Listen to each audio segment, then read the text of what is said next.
let's get into the video. Please subscribe. Hello, welcome back to my channel. I want to take a moment and talk to you about my experience with meetings in recovery. I basically, when I got sober, I did online meetings. I did 90 and 90, so 90 meetings in 90 days. That helped me stay sober. I'm currently in treatment and I actually only have one class left and then I graduate. And treatment has helped me a lot because it forced me to interact when I wasn't comfortable. And I think speaking and sharing in meetings is something that I'm trying to get used to and become more comfortable with. My sponsor told me that I need to get comfortable being uncomfortable, and there's a lot of truth in that. I currently feel really comfortable in my treatment group, and I'm sad to say goodbye to it. But I know that once treatment's over, I need to find support elsewhere, and it's really, really important that I get a home group. I have been going and kind of dabbling around in meetings and looking for my home group. I still haven't found one, but I am optimistic about it.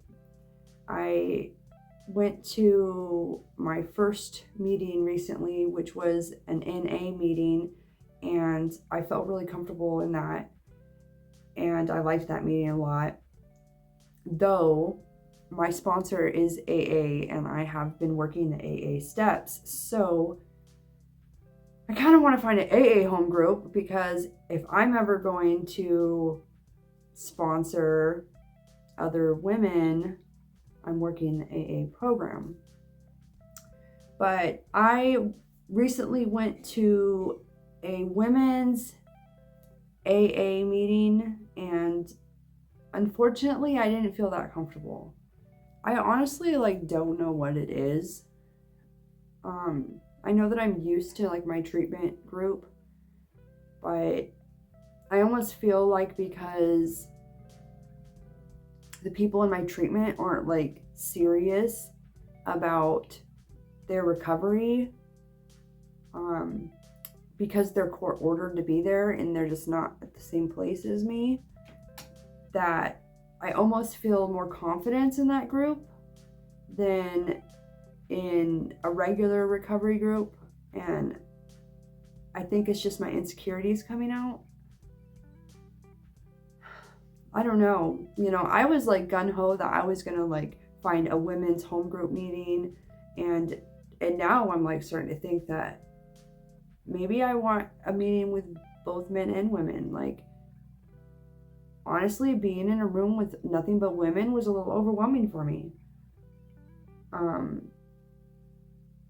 But I'm struggling because I want to feel comfortable. And I literally was in this meeting just the other night, and I was looking at the clock, waiting for the meeting to be over.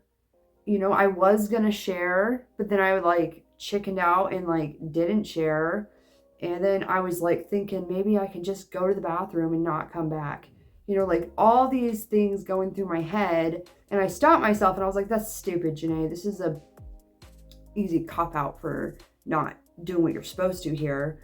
So, I sat through the meeting, but it's just hard for me to go to meetings and to find a home group and to get part of the community. I don't know. I wish that when I would walk into a meeting that everybody would come up to me and be like, oh, nice to see you here. My name's blah, blah, blah. That sort of thing. That's what we need at meetings. We need people to make the newcomer feel more welcome. Because right now I am the newcomer and I feel very uncomfortable. I am going to keep working on this. And I will keep going to meetings. I'm just going to go to every meeting that I can find until I find one that makes me feel comfortable. And maybe my higher power will just let me know this is your home group. These are your people. I'm looking for that. As an addict in recovery, I'm fucking lonely. I don't have support. I don't have friends. I mean, I do have like my family who are supporting me, but like on a friendship level, I don't have friends. I don't have a community of people to turn to. I'm just kind of on my own in the world with everything. And I really want to have friends. I want to, you know, have people that are right there for me, or, you know, people to go out and do fun things with, you know, a social life. You know, so when you sit and spend years just sitting alone and doing drugs and drinking by yourself, it does something to you, to your brain. It makes you like really socially awkward, and it makes you just not know how to function in society. And I want to be able to function. I want to be able to have friends. I want all of that. So I know that, you know, if I want to stay sober, I need to surround myself with sober people. And that's what I'm trying to do. And I'm just letting you guys know that I'm in early recovery and it's not easy for me. And I wish that it was easier, but it's not. So if you're struggling, I understand. And like they say, just keep coming back. And that's what I'm going to do. So thank you for listening to my rant. And now let's get into the video.